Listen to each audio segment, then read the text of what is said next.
이사야서 45장 18절부터 19절까지.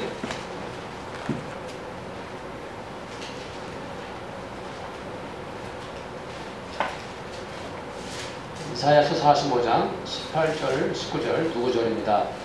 다 함께 한 목소리로 읽겠습니다. 대저 여호와께서 이같이 말씀하시되 하늘을 창조하신 이 그는 하나님이시니 그가 땅을 지으시고 그것을 만드셨으며 그것을 견고하게 하시되 혼돈하게 창조하지 아니하시고 사람이 거주하게 그것을 지으셨으니 나는 여호와라 나 외에 다른 이가 없느니라. 나는 감추어진 곳과 캄캄한 땅에서 말하지 아니하였으며 야곱 자손에게 너희가 나를 혼돈 중에서 찾으리라 이르지 아니하였노라. 나 여호와는 의를 말하고 정직한 것을 알리느니라. 아멘. 올 겨울에 갑자기 추위가 찾아오지 않았습니까? 평범한 가을 날씨를 유지하고 있다가 갑자기 추위가 찾아왔던 기억이 있는데, 저희가 집 밖에다가 예쁘장한 화분 꽃나무가 있는 거를 밖에 물을 줘서 키우고 있었는데, 제가 깜빡 잊고 날씨가 추워졌는데도 그걸 빨리 집 안으로 들여놔야 되는데 방치했다가 그 예쁜 꽃나무가 죽고 말았어요. 그 이름도 독특한데요. 레막탄이라는 아주 예쁜 꽃이 피면 분홍색 꽃이 아주 예쁘게 피는 건데요. 너무 추워서 얼어 죽은 것입니다. 4개를 심어놨었는데 2개는 죽고 2개는 살아남았습니다. 이 예쁜 나무가 조금만 추워도 견디지 못하고 죽는 것을 우리가 알 수가 있죠. 이 지구에는 헤아릴 수 없는 많은 동식물들이 살고 있지 않습니까? 이 지구가 살아 숨쉬고 있는, 이 지구도 살아 숨쉬고 있고 거기에 살고 있는 모든 생물들이 생명을 갖고 있다. 되게 놀라운 일입니다. 왜 그렇죠?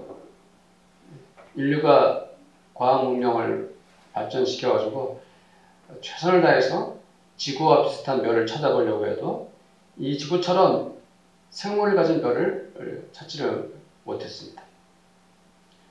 저는 이 지구에는 많은 생물들이 너무나 신비로운데 그 중에서도 모든 생물에 암수가 있다는 게 너무나 놀라운 거예요.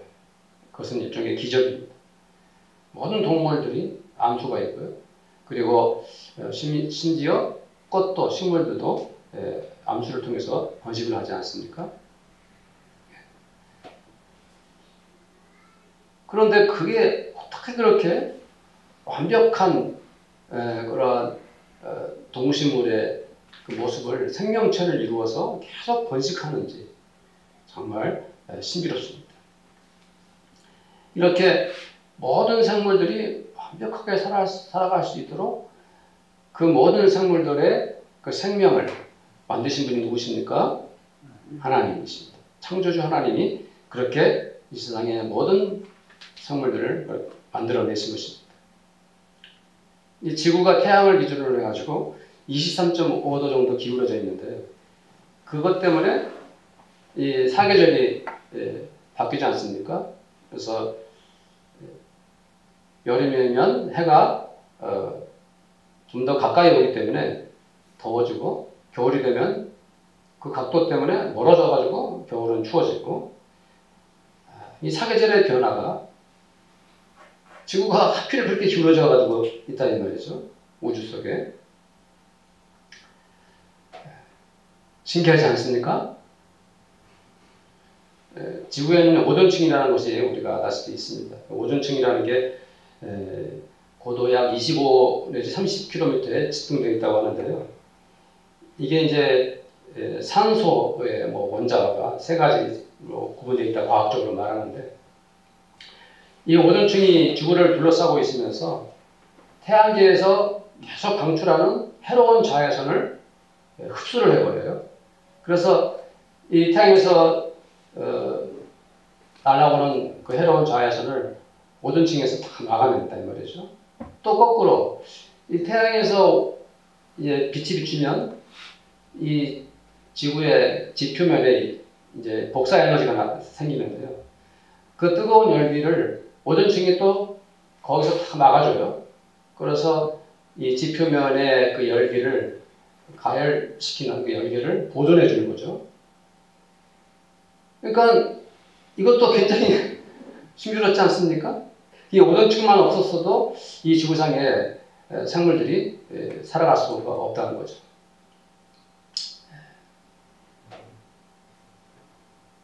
이것도 어느 분의 작품이에요? 하나님께서 일부러 그렇게 계획적으로 철저히 완벽하게 만들어 놓으신 거예요. 모든 생물이 살도록.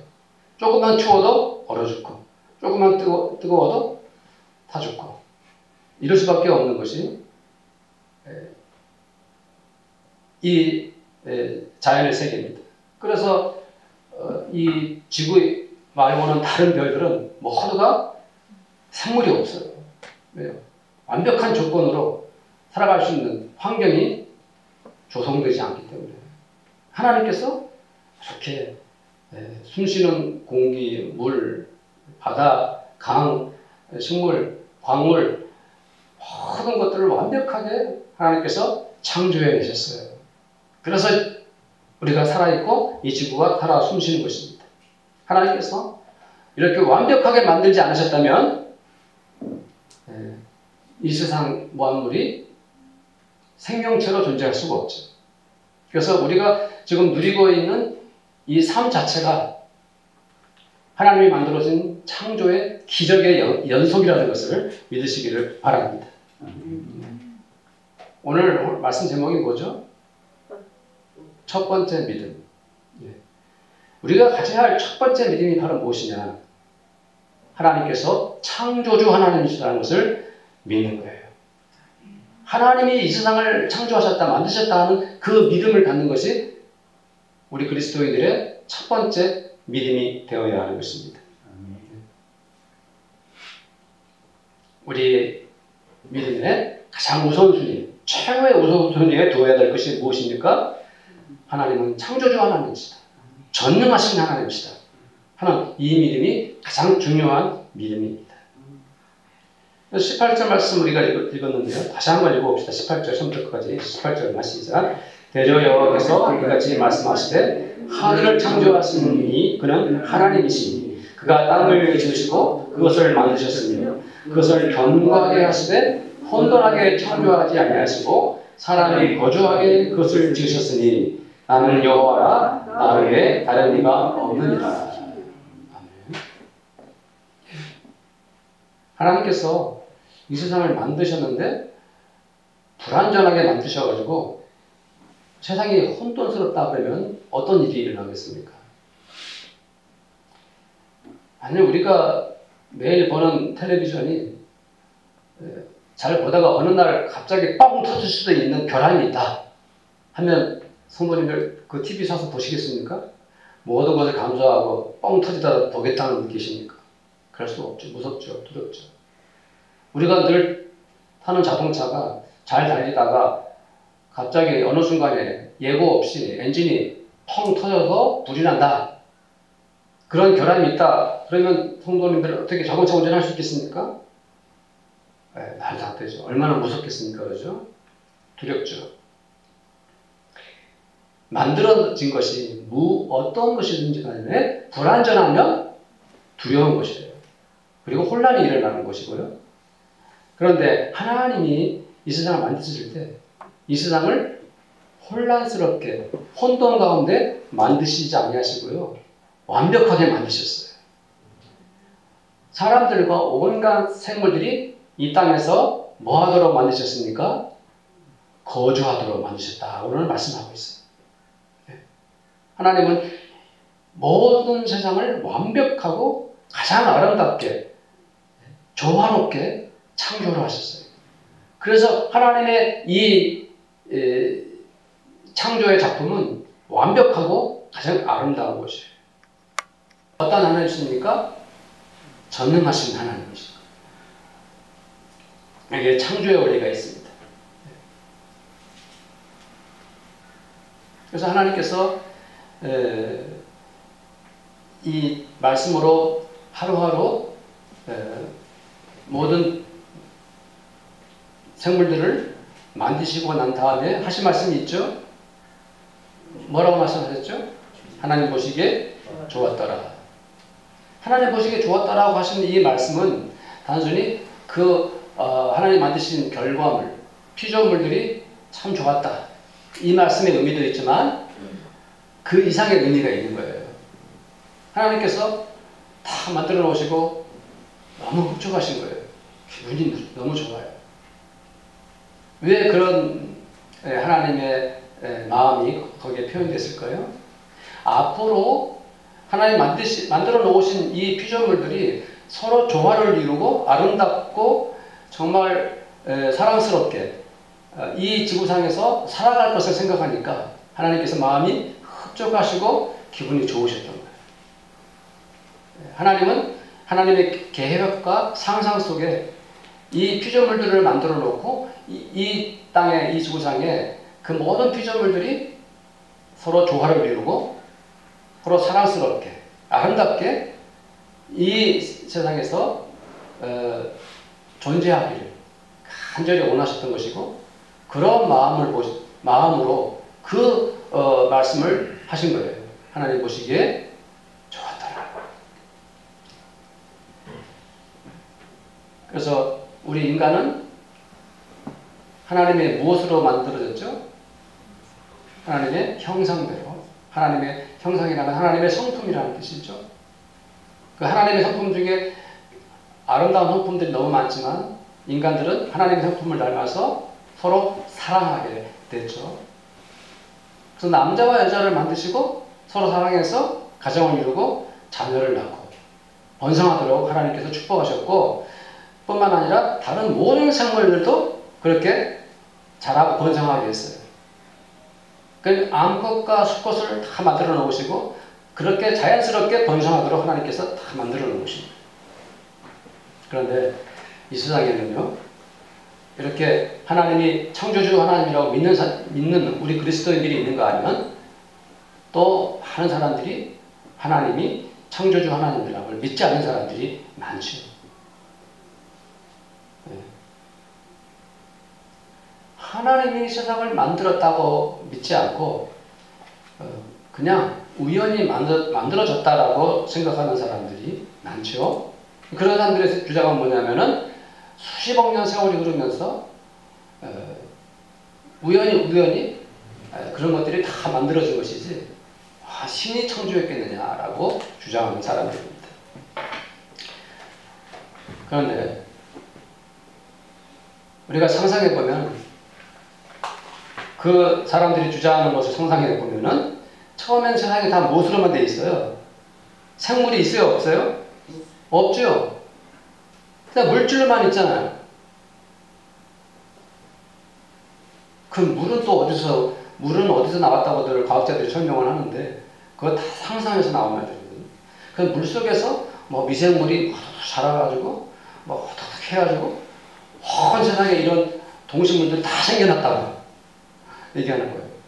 아니 물질에서 어떻게 생명체가 살아나요? 가능해요? 저는 생각할 수가 없어요. 네. 과학 얘기를 할 필요는 없습니다. 그러나 그 사람들이 주장하는 것을 보면은 그냥 우연히 그렇게 세상에 있는 많은 생물들이 살아났다. 저는 우리 인간만 봐도 그 사람들의 주장이 틀렸다는 것을 생각하게 됩니다. 왜요? 수많은 동물들이 있지만은 인간은 그 동물 중에서도 가장 뛰어난 동물로 이렇게 존재하고 있죠. 그러면 그 동물들 중에서 왜 인간만이 이렇게 뛰어난 존재가 되느냐 이 말이죠. 다른 좀 뛰어난 동물들도 있어야 되지 않겠어요? 네. 그런 얘기를 할 필요도 없습니다. 근데 생각해 보면은 남자와 여자는 어떻게 생겨난 거예요? 어떻게 남자와 여자가 생겨나요? 남자가 여자가 있어야지 서로 사랑해서 자식을 낳는 거 아닙니까? 네? 그러니까 하나님께서 처음부터 아담과 하와를 만들어 놓으시고 거기서 서로 사랑해서 번성케 하셨고요. 모든 동물들을 암수를 만들어 놓으시고 거기 번성토록 하신 거예요. 하나님께서 그렇게 하신 것입니다.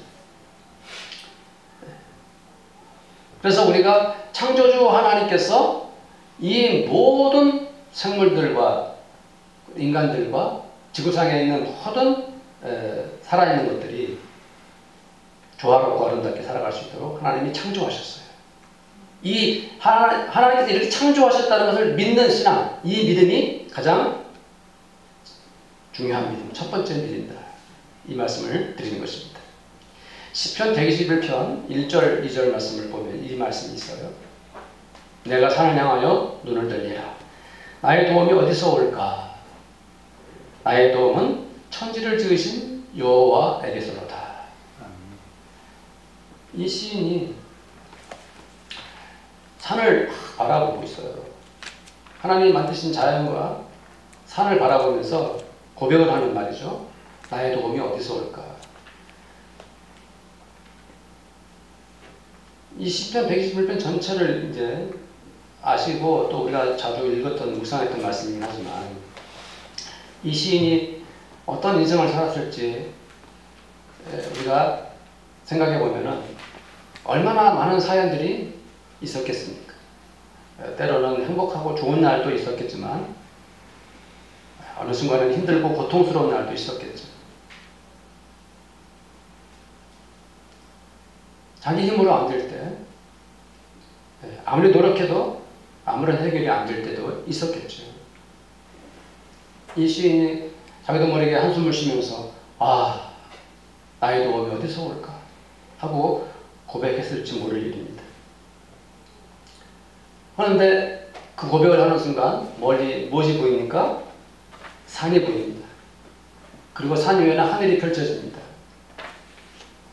시인이 뭐라고 말합니까? 저 산을 만드신 하나님, 저 하늘을 지으신 하나님, 나의 도움이 바로 천지를 지으신 여호와께서 오는구나 라고 고백을 한 것입니다. 창조주 하나님, 전능하신 하나님이 나를 도우시는구나 하고 고백을 한 것입니다. 그렇죠. 창조주 하나님, 전능하신 하나님이 나의 하나님일 때 나의 개인적인 삶 속에서도 그 고백을 하게 되는 것이죠. 나의 도움이 여호와께로부터 오는구나. 오늘 말씀에서 그 말씀이 있죠. 나는 여호와라 나 외에 다른 이가 없느니라. 나는 여호와라 나 외에 다른 이가 없느니라. 일본은 우리보다 훨씬 더 빨리 기독교가 전파되었어요. 그래서 기독교를 통해서 서양 문물을 받아들였는데요. 그런데 일본은 우리나라보다도 기독교인 수가 훨씬 적어요. 인구수도 훨씬 많은데 지금 일본인의 기독교인 수는 100만 명 정도 내외라고 합니다. 근데 우리나라는 최소한 800만 이상이죠. 굉장히 차이가 크죠. 왜 일본은 이렇게 복음을 잘 받아들이지 못할까요? 그 원인이 어디 있을까요? 그것은 그 일본 사람들에게 토속신앙이 너무 많다는 거예요. 그러니까 어느 지방을 가고 어느 마을을 가도 다 또 다른 신들이 존재해요. 그렇기 때문에 유일신, 유일하신 하나님을 믿으라고 복음을 전하면 일본 사람들은 그것을 받아들이기가 힘든 거예요. 왜 내가 믿었던 그 신을 버리고 왜 유일한 하나님을 믿어야 되느냐라고 거부하는 거예요. 그 사람들은 불교를 다니고 있으면서도 또 다른 신을 섬기거든요.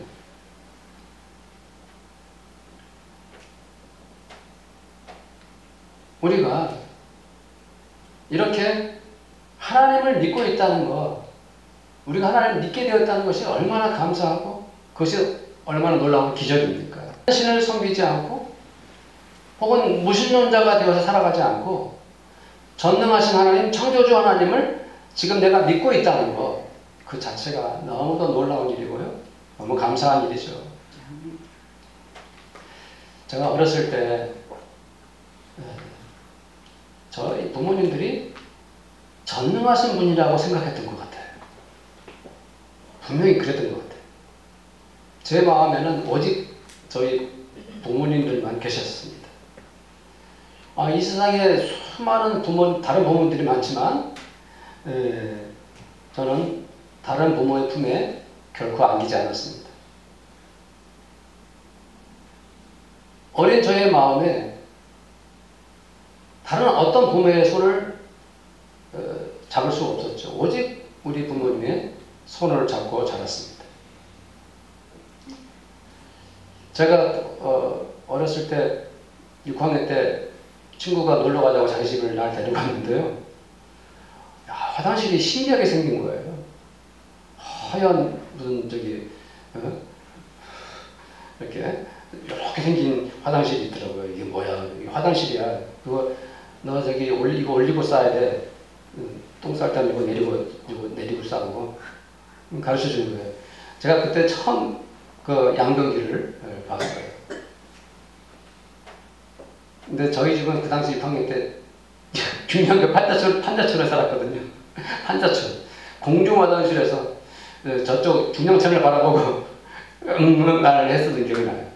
그러면 다른 사람들이 다 기다리고 있어요. 빨리 나가야 돼. 그렇지만 그 가난하다고 생각을 못했고요. 그렇기 때문에 내가 단 1초라도 다른 부모의 집에서, 큰 집에서 살고 싶다 생각한 적이 없어요. 어릴 적 제 마음에는 저희 부모님이 전부였어요. 저희 부모님이 오직 저를 위해 존재하시는 것 같았어요.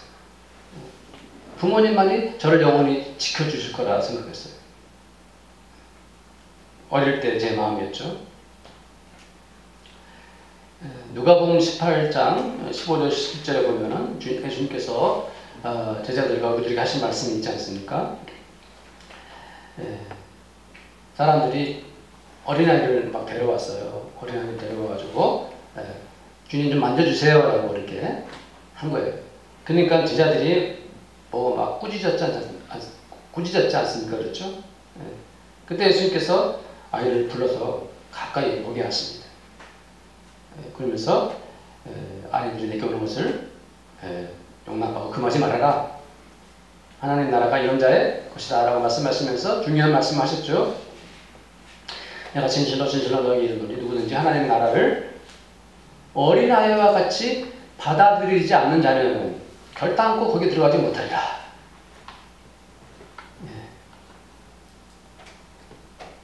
어린아이처럼 하나님 나라를 받아들여라. 제가 초등학교 때 교회를 다니고 있었어요. 그러니까 영화의 한 장면처럼 어느 날 내가 교회를 다니고 있어요. 지금 생각해보면. 누가 나를 준비했는지, 어떻게 교회를 가게 됐는지 그 기억은 전혀 없어요. 근데 제가 교회를 왔다 갔다 다녔던 기억은 분명해요. 그런데 어느 날 그날이 기억이 나요. 비가 막 수처럼 쏟아지는데 그 비를 뚫고서 교회에 갔던 기억이 나요. 그리고 우리 선생님은 여자 선생님이셨는데 초등학교 때 주일학교 선생님이 코도 크고 키도 컸어요. 얼굴은 어렴풋이 기어 날똥말똥이에요. 근데 그 선생님이 우리를 혹은 저를 품어주셨을 때 그 선생님의 품에서 났던 화장품 냄새가 얼핏 기억나요. 네. 저희 어머님은 바쁘시고 노상을 많이 하셨기 때문에 저를 이렇게 품어주고 이렇게 안아주실 기회가 없었어요. 네.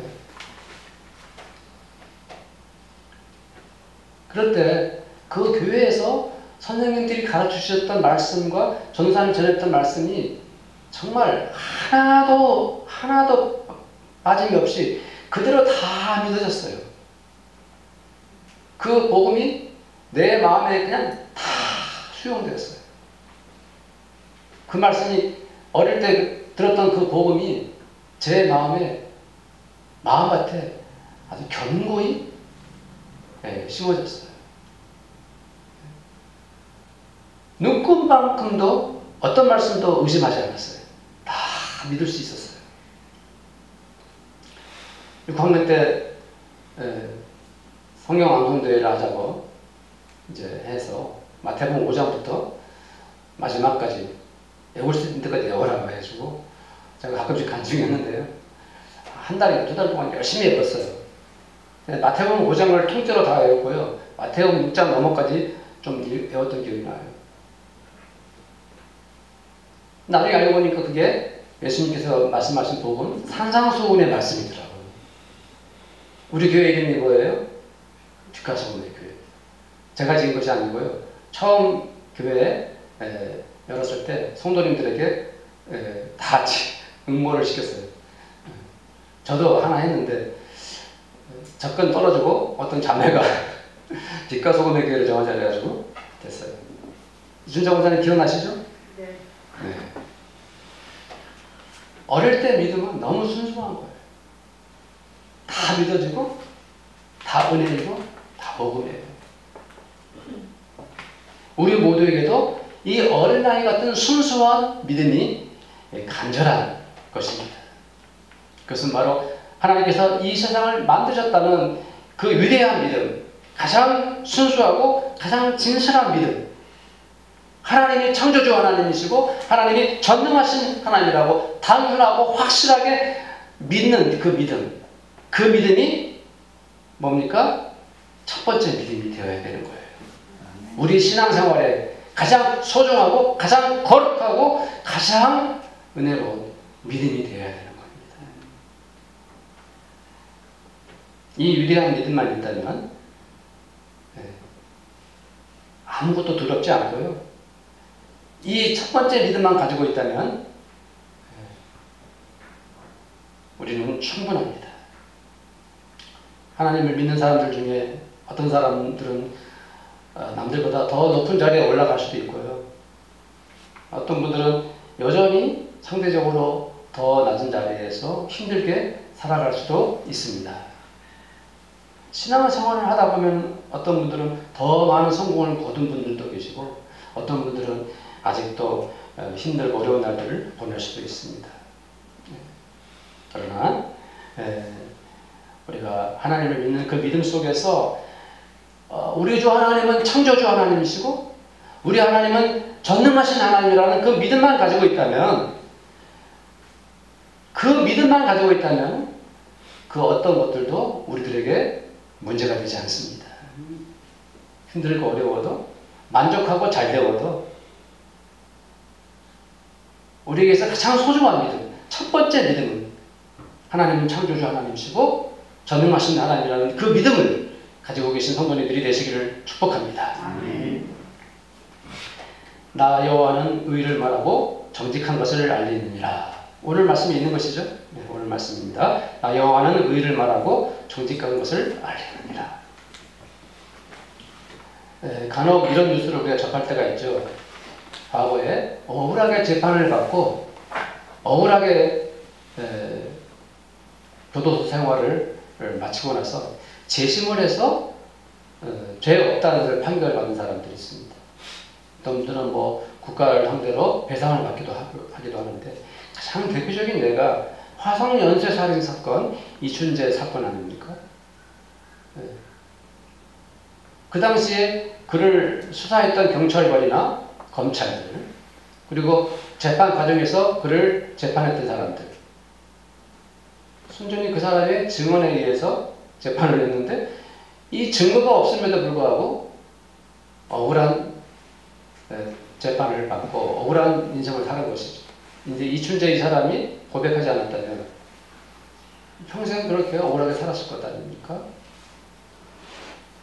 그들은 법을 전공했고 또 수많은 수사의 경험들이 있었고 또 수많은 사람들을 재판하고 그리고 판결을 내렸던 사람들입니다. 그런데 잘못된 판결을 내린 것이죠. 그러나 우리 하나님은 그 판단이 결코 잘못되지 않습니다. 우리 하나님, 전능하신 하나님, 창조주 하나님은 하시는 모든 말씀마다 옳은 것들 뿐입니다. 생각과 섭리, 그분이 행하시는 모든 일들 다 정의롭고 진실한 것이에요. 창조주 하나님, 전능하신 하나님은 그 섭리와 주권이 다 뭡니까?